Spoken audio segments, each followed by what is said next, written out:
नमस्कार। सुने कहानी पर आप सभी का स्वागत है।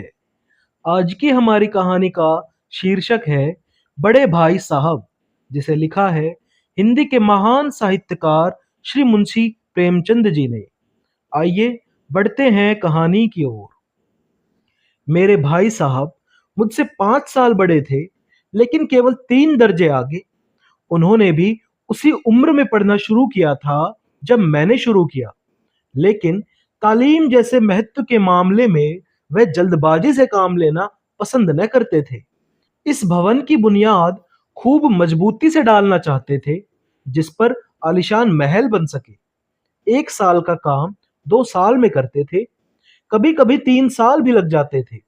बुनियाद ही पुख्ता न हो तो मकान कैसे पायदार बने। मैं छोटा था, वह बड़े थे। मेरी उम्र 9 साल की, वह 14 साल के थे। उन्हें मेरी तंबी और निगरानी का पूरा और जन्म सिद्ध अधिकार था, और मेरी शालीनता इसी में थी कि उनके हुक्म को कानून समझूं। वह स्वभाव से बड़े अध्ययनशील थे, हरदम किताब खोले बैठे रहते, और शायद दिमाग को आराम देने के लिए कभी कॉपी पर, कभी किताब के हाशियों पर चिड़ियों, कुत्तों, बिल्लियों की तस्वीरें बनाया करते थे। कभी कभी एक ही नाम या शायद एक वाक्य 10-20 बार लिख डालते। कभी एक शेर को बार बार सुंदर अक्षरों में नकल करते। कभी ऐसे शब्द रचना करते जिसमें न कोई अर्थ होता, न कोई सामंजस्य। मसलन एक बार उनकी कॉपी पर मैंने यह इबारत देखी: स्पेशल अमीना, भाइयों भाइयों, दरअसल भाई भाई, राधे श्याम, श्रीयुत राधे श्याम। 1 घंटे तक इसके बाद एक आदमी का चेहरा बना हुआ था। मैंने बहुत चेष्टा की कि इस पहेली का कोई अर्थ निकालूं, लेकिन असफल रहा और उनसे पूछने का साहस न हुआ। वह 9वीं जमात में थे, मैं 5वीं में। उनकी रचनाओं को समझना मेरे लिए छोटा मुंह बड़ी बात थी। मेरा जी पढ़ने में बिल्कुल न लगता था। 1 घंटा भी किताब लेकर बैठना पहाड़ था। मौका पाते ही हॉस्टल से निकलकर मैदान में आ जाता, और कभी कंकरियां उछालता, कभी कागज की तितलियां उड़ाता, और कहीं कोई साथी मिल गया तो पूछना ही क्या। कभी चारदीवारी पर चढ़कर नीचे कूद रहे हैं, कभी फाटक पर सवार उसे आगे पीछे चलाते हुए मोटर कार का आनंद उठा रहे हैं।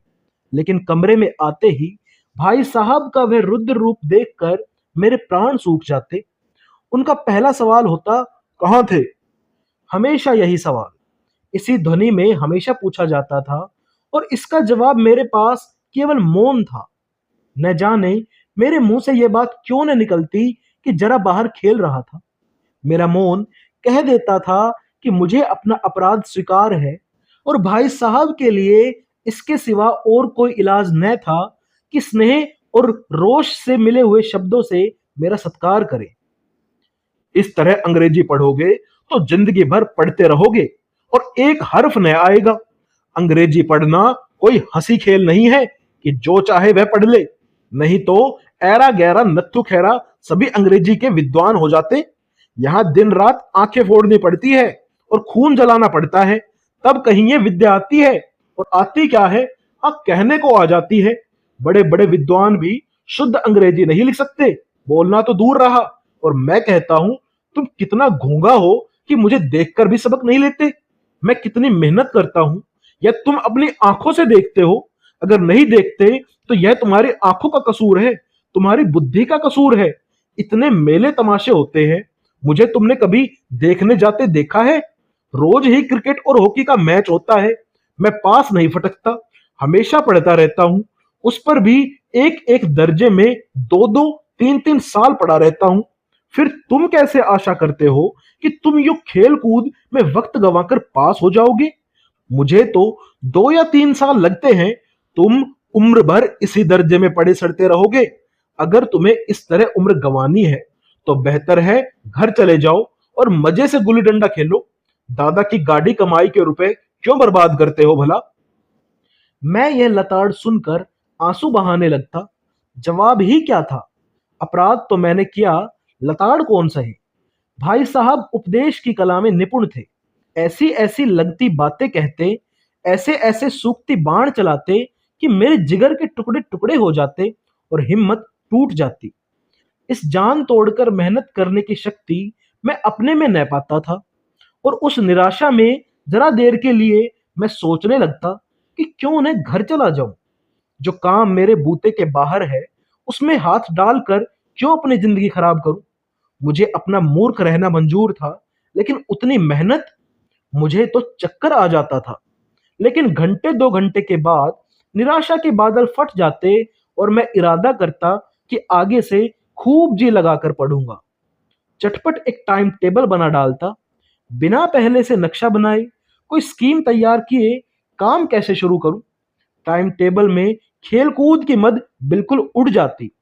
प्रातःकाल उठना, 6 बजे मुंह हाथ धो नाश्ता कर पढ़ने बैठ जाना, 6 से 8 तक अंग्रेजी, 8 से 9 तक हिसाब, 9 से 9:30 तक इतिहास, फिर भोजन और स्कूल। 3:30 बजे स्कूल से वापस होकर आधा घंटा आराम, 4 से 5 तक भूगोल, 5 से 6 तक ग्रामर, आधा घंटा हॉस्टल के सामने ही टहलना, 6:30 से 7:30 तक अंग्रेजी कंपोजिशन, फिर भोजन करके 8 से 9 तक अनुवाद, 9 से 10 तक हिंदी, 10 से 11 तक विविध विषय, फिर विश्राम।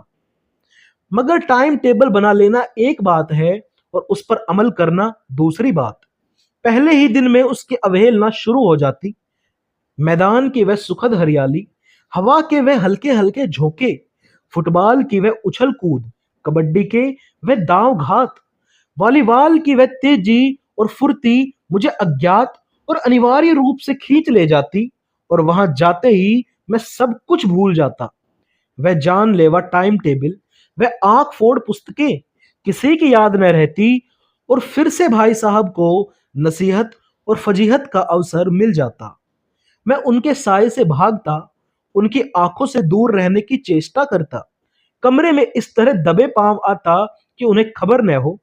उनकी नजर मेरी ओर उठी और मेरे प्राण निकले।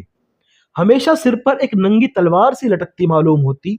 फिर भी जैसे मौत और विपत्ति के बीच में आदमी मोह और माया के बंधन में जकड़ा रहता है, मैं फटकार और घुड़कियां खाकर भी खेलकूद का तिरस्कार न कर सकता।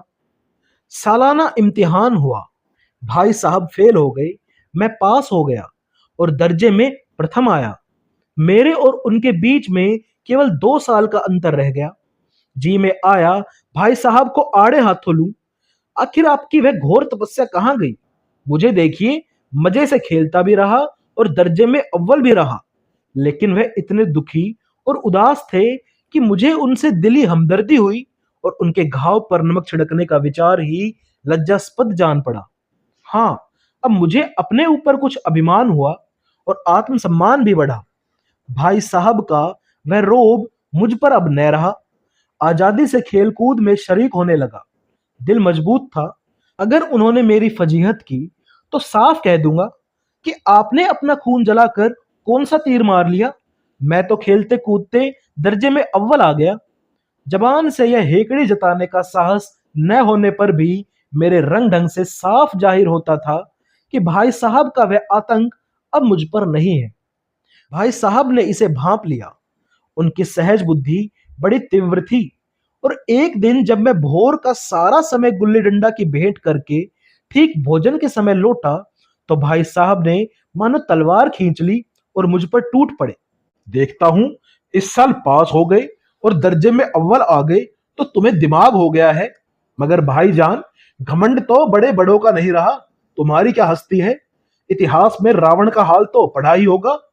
उसके चरित्र से तुमने कौन सा उपदेश लिया। क्या यूं ही पढ़ गए। महज इम्तिहान पास कर लेना कोई बड़ी चीज नहीं। असली चीज है बुद्धि का विकास। जो कुछ पढ़ो उसका अभिप्राय समझो। रावण भूमंडल का स्वामी था। ऐसे राजाओं को चक्रवर्ती कहते हैं। आजकल अंग्रेजों के राज का विस्तार बहुत बढ़ा हुआ है, पर इन्हें चक्रवर्ती नहीं कह सकते। संसार में अनेकों राष्ट्र अंग्रेजों का आधिपत्य स्वीकार नहीं करते, बिल्कुल स्वाधीन है। रावण चक्रवर्ती राजा था।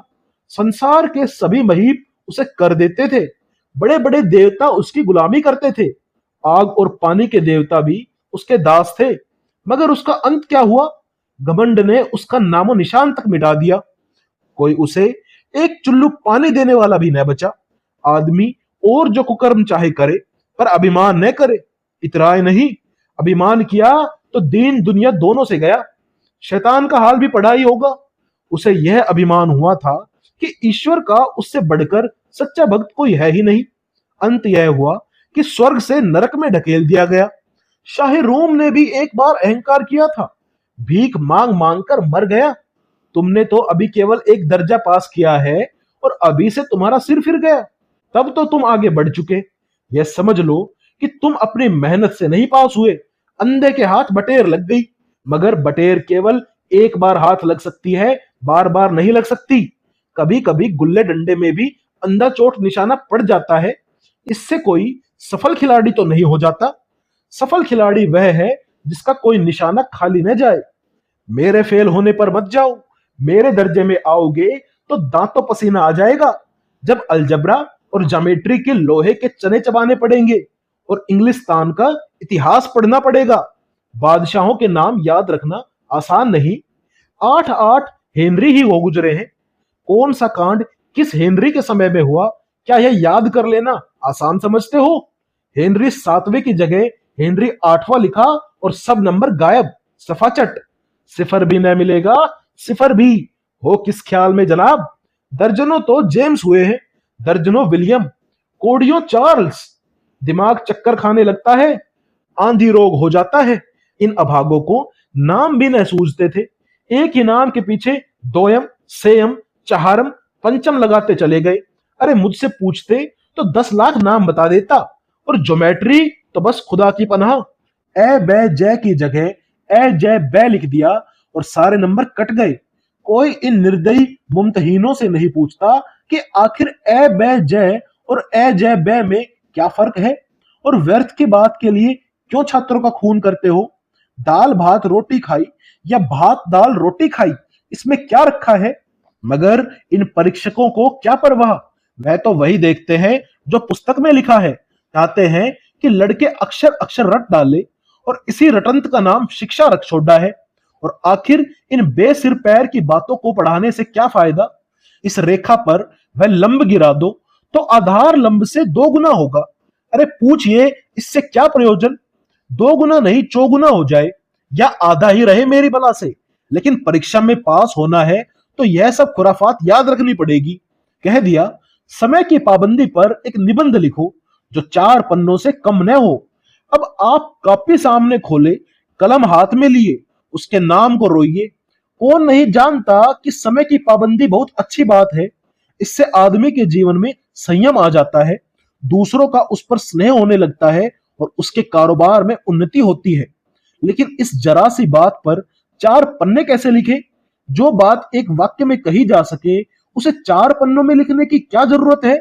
मैं तो इसे हिमाकत कहता हूं। यह तो समय की किफायत नहीं बल्कि उसका दुरुपयोग है कि व्यर्थ में किसी बात को ठूस दिया जाए। हम चाहते हैं आदमी को जो कुछ कहना हो चटपट कह दे और अपनी राह ले, मगर नहीं, आपको 4 पन्ने रंगने ही पड़ेंगे, चाहे जैसे लिखिए, और पन्ने भी पूरे फुल स्कोप के आकार के। यह छात्रों पर अत्याचार नहीं तो और क्या है? अनर्थ तो यह है कि कहा जाता है संक्षेप में लिखो। समय की पाबंदी पर संक्षेप में एक निबंध लिखो जो 4 पन्नों से कम न हो। ठीक, संक्षेप में तो 4 पन्ने हुए, नहीं शायद 100-200 पन्ने लिखवाते। तेज भी दौड़िए और धीरे धीरे भी। है उल्टी बात या नहीं? बालक भी इतनी सी बात समझ सकता है, लेकिन इन अध्यापकों को इतनी तमीज भी नहीं। उस पर दावा ये कि हम अध्यापक हैं। मेरे दर्जे में आओगे लाला तो ये सारे पापड़ बेलने पड़ेंगे, और तब आटे दाल का भाव मालूम होगा। इस दर्जे में अव्वल आ गए तो जमीन पर पांव नहीं रखते। इसलिए मेरा कहना मानिए, लाख फेल हो गया हूं लेकिन तुमसे बड़ा हूं। संसार का मुझे तुमसे कहीं ज्यादा अनुभव है। जो कुछ कहता हूं उसे गिरह बांधिए, नहीं पछताइएगा। स्कूल का समय निकट था, नहीं तो ईश्वर जाने यह उपदेश माला कब समाप्त होती। भोजन आज मुझे निस्वाद सा लग रहा था। जब पास होने पर यह तिरस्कार हो रहा है तो फेल हो जाने पर तो शायद प्राण ही ले लिए जाए। भाई साहब ने अपने दर्जे की पढ़ाई का जो भयंकर चित्र खींचा था उसने मुझे भयभीत कर दिया। कैसे स्कूल छोड़कर घर नहीं भागा, यही ताज्जुब है। लेकिन इतने तिरस्कार पर भी पुस्तकों से मेरी अरुचि ज्यों की त्यों बनी रही। खेल कूद का कोई अवसर हाथ से न जाने देता। पढ़ता भी था, मगर बहुत कम, बस इतना कि रोज का टास्क पूरा हो जाए और दर्जे में जलील न होना पड़े। अपने ऊपर जो विश्वास पैदा हुआ था वह फिर लुप्त हो गया और फिर चोरों का सा जीवन कटने लगा। फिर सालाना इम्तिहान हुआ और कुछ ऐसा संयोग हुआ कि मैं फिर पास हुआ और भाई साहब फिर फेल हो गए। मैंने बहुत मेहनत नहीं की, पर न जाने कैसे दर्जे में अव्वल आ गया। मुझे खुद अचरज हुआ। भाई साहब ने प्राणांतक परिश्रम किया था, कोर्स का एक एक शब्द चाट गए थे। 10 बजे रात तक इधर, 4 बजे भोर से उधर, 6 से 9:30 तक स्कूल जाने के पहले मुद्रा कांतिहीन हो गई थी, मगर बेचारे फेल हो गए। मुझे उन पर दया आती थी। नतीजा सुनाया गया तो वह रो पड़े और मैं भी रोने लगा। अपने पास होने की खुशी आधी हो गई। मैं भी फेल हो गया होता तो भाई साहब को इतना दुख न होता, लेकिन विधि की बात कौन टाले। मेरे और भाई साहब के बीच में अब केवल एक दर्जे का अंतर और रह गया। मेरे मन में एक कुटिल भावना उदय हुई कि कहीं भाई साहब एक साल और फेल हो जाए तो मैं उनके बराबर हो जाऊं। फिर वे किस आधार पर मेरी फजीहत कर सकेंगे।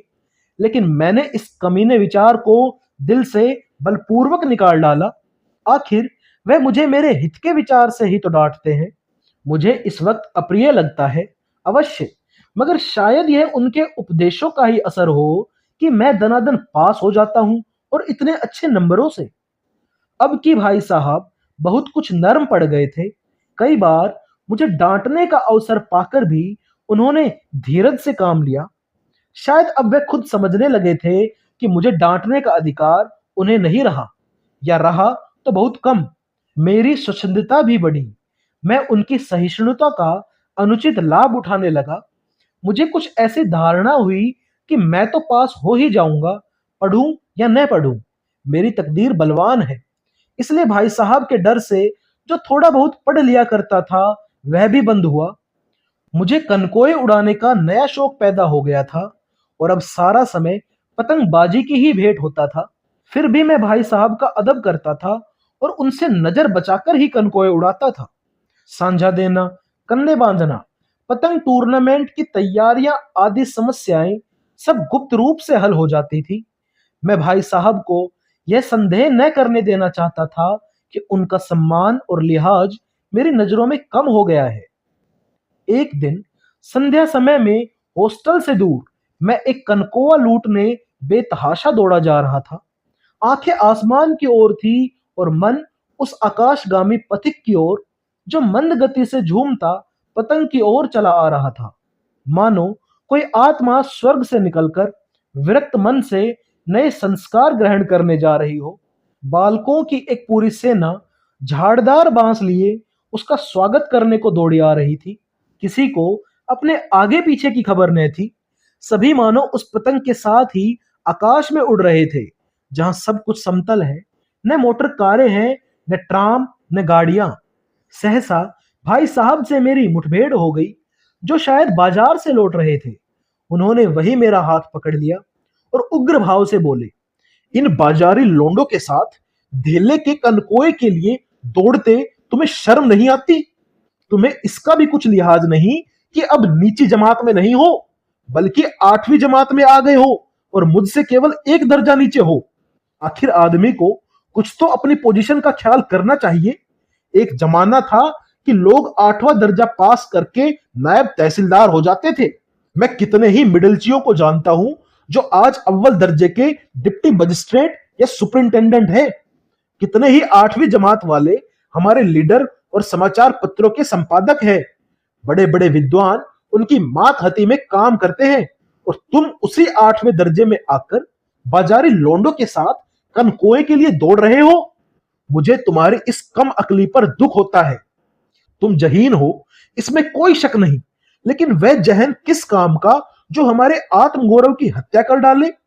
तुम अपने दिल में समझते होंगे मैं भाई साहब से महज एक दर्जा नीचे हूं और अब उन्हें मुझको कुछ कहने का हक नहीं। लेकिन यह तुम्हारी गलती है। मैं तुमसे 5 साल बड़ा हूं और चाहे आज तुम मेरी ही जमात में आ जाओ और परीक्षकों का यही हाल रहा तो निसंदेह अगले साल तुम मेरे समकक्ष हो जाओगे और शायद 1 साल बाद मुझसे आगे भी निकल जाओ। लेकिन मुझ में और तुम में जो 5 साल का अंतर है उसे तुम क्या खुदा भी नहीं मिटा सकता। मैं तुमसे 5 साल बड़ा हूं और हमेशा रहूंगा।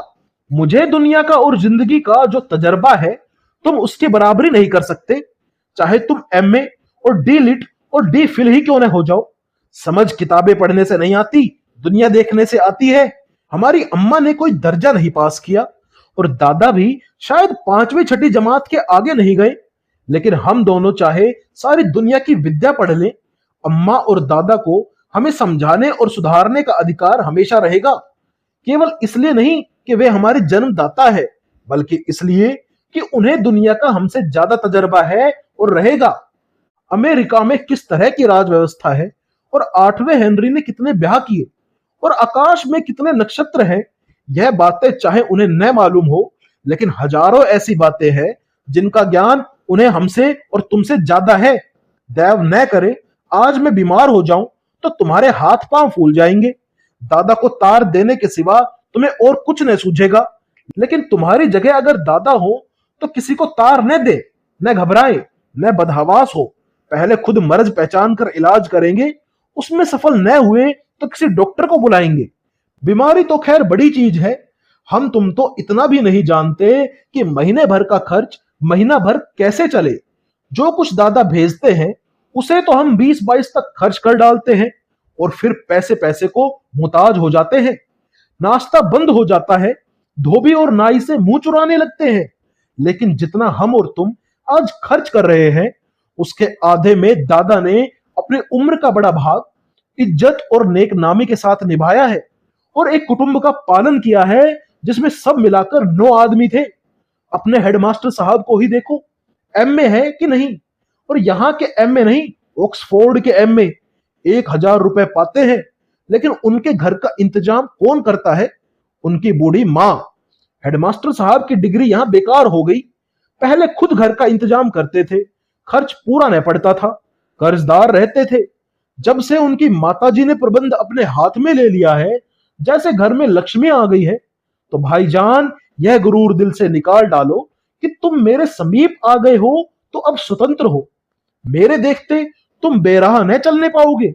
अगर तुम यो न मानोगे तो मैं थप्पड़ का भी प्रयोग कर सकता हूं। मैं जानता हूं तुम्हें मेरी बातें जहर लग रही हैं। मैं उनकी इस नई युक्ति से नतमस्तक हो गया। मुझे आज सचमुच अपनी लघुता का अनुभव हुआ और भाई साहब के प्रति मेरे मन में श्रद्धा उत्पन्न हुई। मैंने सजल आंखों से कहा, हरगिज नहीं, आप जो कुछ फरमा रहे हैं वह बिल्कुल सच है और आपको उसको कहने का अधिकार है। भाई साहब ने मुझे गले लगा लिया और बोले, मैं कनकोए उड़ाने को मना नहीं करता, मेरा भी जी ललचाता है, लेकिन करूं क्या? खुद बेराह चलूं तो तुम्हारी रक्षा कैसे करूं? यह कर्तव्य भी तो मेरे सिर ही है। संयोग से उसी वक्त एक कटा हुआ कनकोआ हमारे ऊपर से गुजरा। उसकी डोर लटक रही थी। लड़कों का एक रेला पीछे पीछे दौड़ा चला आता था। भाई साहब तो है ही लंबे, उछलकर उसकी डोर पकड़ी और बेतहाशा हॉस्टल की तरफ दौड़ पड़ी। मैं पीछे पीछे दौड़ रहा था। तो दोस्तों, कैसी लगी आपको आज की ये कहानी? कमेंट्स में जरूर बताइएगा। मिलते हैं आपसे अगली कहानी के साथ।